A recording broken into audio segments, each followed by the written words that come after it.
خبروں کا سلسلہ آگے بڑھائیں گے۔ سائفر گمشدگی پر حکومت نے خصوصی پروزیکیوٹر ٹیم بنانے کا فیصلہ کر لیا ہے۔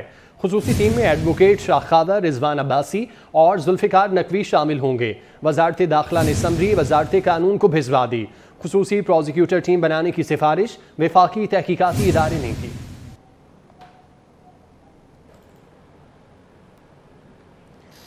مجھے اگلے 6 ماہ انتخابات ہوتے نظر نہیں آ رہے۔ بانی پی ٹی آئی اپنے سوا کسی کو انسان نہیں سمجھتے، وہ تنظیم میں کسی کو اوپر اٹھنے ہی نہیں دیتے۔ پرویز خٹک نے 24 نیوز کے پروگرام گونج میں دل کھول کر رکھ دیا۔ کہا کہ انہوں نے شاہ محمود قریشی سے پوچھا سب جیل میں ہیں تو آپ باہر کیسے ہیں؟ اس پر کوئی جواب نہیں آیا۔ پرویز خٹک کی مکمل گفتگو دیکھیے پروگرام گونج میں رات 10 بجے۔ آپ کو کیا لگ رہا ہے شاہ محمود قریشی صاحب پارٹی کو سنبھال سکیں گے اور پرویز الہی صاحب جو اتنی جیل کاٹ رہے ہیں؟ لیکن پی ٹی آئی ایسی پارٹی ہے عمران خان کی، وہ کسی کا اثاثہ نہیں بغیر عمران خان کی، کیوں انہوں نے بنائی اور پھر اس نے کسی لیڈرشپ کو اٹھنے نہیں دیا، کسی پر اعتماد نہیں کیا۔ شاہ صاحب ہوں یا جو بھی ہوں، ہم نے تو بہت نزدیک سے دیکھا ہے کہ ان کا کسی پہ اعتماد اپنے بغیر وہ کسی کو میرا خیال انسان ہی نہیں سمجھتا، اتنے غرور میں کہ وہ سمجھتا ہے کہ یہ کچھ بھی نہیں ہے، بس میں ہی میں ہوں۔ شاہ محمود قریشی صاحب نے کیا لکھ کے دیا ہے جو کہ وہ باہر ہیں جیل سے؟ کیونکہ کل پرسوں میں جو بات ہوئی، جو آپ کے اپوزیشن لیڈر تھے راجہ ریاض صاحب، انہوں نے فرمایا کہ پہلے اپنی پوزیشن کلیئر کریں، آپ پی ٹی آئی کے ساتھ ہیں تو جیل میں ہیں یا پھر آپ روپوش ہیں۔ ویسے میرے لیے بھی یہ معمہ ہے، میں نے اس سے بھی پوچھا ہے کہ بتاؤ، لیکن شاہ صاحب بہت ڈیپ آدمی ہو، نہیں بتاتے کچھ بھی، تو مجھے نہیں پتا اندر کیا ہے، لیکن معمہ ہے۔ ابھی تو میں الیکشن ہی نہیں دیکھ رہا، تو وزیر اعظم الیکشن کب تک نہیں دیکھ رہے آپ؟ نہیں، مجھے نہیں، پاکستان میں تو الیکشن نظر نہیں آتے کبھی، اب ان قریب بعد میں بدیر نہیں مطلب دیکھیں اس وقت تو مجھے نظر آ رہے ہیں کہ اگر یہ ہلکا بندیاں کریں گے تو فیبرری مارچ تک جائے گا۔ اگر اس میں کوئی کورٹ میں چلا گیا، میں وہ کل بھی سوچ رہا تھا، یہ تو کورٹ میں چلا جائے، کورٹ میں یہ پرولونگ کھینچتا جائے گا، جب ادھر سے کھینچے گا تو پھر آگے 6 مہینے، تو مجھے یہ چیزیں کچھ مکس اپ لگتی ہیں کہ یہ نہیں نظر آئے گا۔ نگران وزیر اعظم انوار الحق کی 18 رکنی کابینہ نے حلف اٹھا لیا۔ جلیل عباس جیلانی کو وزارت خارجہ کا قلمدان دیا گیا۔ ڈاکٹر شمشاد اختر وزیر خزانہ، سرفراز بھگٹی وزیر داخلہ اور لیفٹیننٹ جنرل ریٹائرڈ انور علی حیدر وزیر دفاع بن گئے۔ اطلاعات کی وزارت مرتضیٰ سولنگی نے سنبھال لی۔ وزیر صنعت و تجارت گوہر اعجاز ہوں گے۔ مزید اس رپورٹ میں دیکھیے۔ صدق دل سے حلف اٹھاتا ہوں کہ میں خلوص نیت سے پاکستان کا حامی و وفادار رہوں گا۔ ایوان صدر میں ہونے والی تقریب میں 18 رکن نگران کابینہ نے حلف اٹھا لیا۔ صدر مملکت عارف علوی نے کابینہ ارکان سے حلف لیا۔ اسلامی جمہوریہ پاکستان کے دستور اور قانون کے مطابق اور ہمیشہ پاکستان کی خود مختاری، سالمیت، استحکام، یکجہتی اور خوشحالی کی خاطر انجام دوں گا۔ جسٹس ریٹائرڈ مقبول باقر نے نگران وزیر اعلیٰ سندھ کا حلف اٹھا لیا۔ گورنر سندھ کامران ٹیسوری نے جسٹس ریٹائرڈ مقبول باقر سے حلف لیا۔ تقریب میں سابق وزیر اعلیٰ سندھ مراد علی شاہ بھی موجود تھے۔ صدق دل سے حلف اٹھاتا ہوں کہ میں خلوص نیت سے پاکستان کا حامی اور وفادار رہوں گا۔